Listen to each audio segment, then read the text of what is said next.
The topic of nursing shortages is nothing new. Registered nurses work everywhere in the healthcare, from hospitals to medical office to home health care system services, retirement and nursing care facilities. The United States have a massive nursing shortage and a problem and continues to grow. It is no secret that nurses work long and hard hours. Their days are tiresome, many times without breaks, trying to eat lunch in between patients, while jumping from room to room trying to make up for staffing shortages.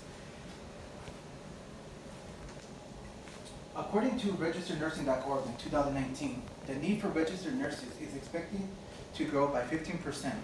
From 2016 to 2026, California tops the list with an estimated 44,500 deficit in registered nurses, nearly 3 times the deficit in the next shortest rate state.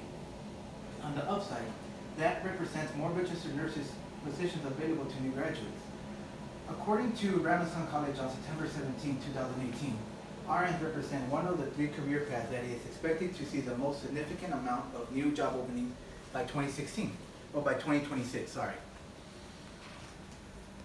Today I would like to talk about the nursing shortages that is expected to intensify as the need for healthcare grows.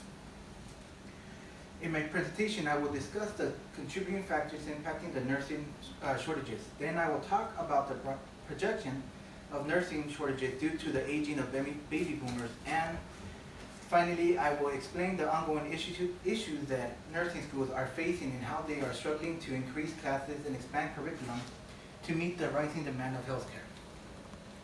The problem. The contributing factors impacting the nursing shortages were identified in the Journal of Nursing Regulation article in January 2018. According to the article, there are 4 factors affecting the supply and demand of U.S. nurses in the future. A, aging baby boomers. B, the number of retiring nurses. C, healthcare reform. And D, the physician shortage. In addition, according to the MedPage Today, KevinMD.com article on October 2nd, 2018, the coming crisis is not a shortage of nurses, but rather a lack of nurses willing to give in the face of diminishing reciprocity. This is due to the fact that there are a multiple of issues facing nurses. Temps are failing to help the nursing shortage, but then experienced nurses realize that the temps are receiving a higher pay but less workload. According to the U.S. News and World Report on November 28, 2018, the older nurses, and especially nurse managers and administrators, should have the opportunity to spend more time mentoring newer nurses to transfer the knowledge they have. Many schools and hospitals are employing these practices today, but the increased interaction between experienced nurses and new recruits, the more seamlessly transition will occur. This means that there should be a better transition in place in medical facilities all across to assist in training from the veteran nurses to the new graduates.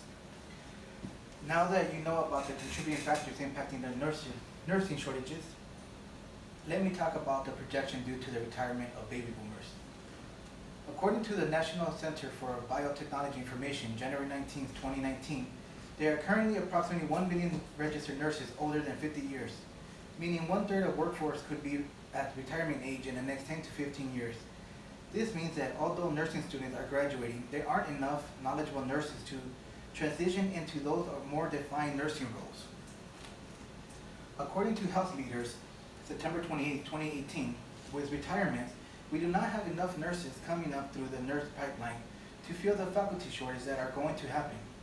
Without nursing faculty, we are going to struggle to get new nurses to the bedside who can fill the pipeline.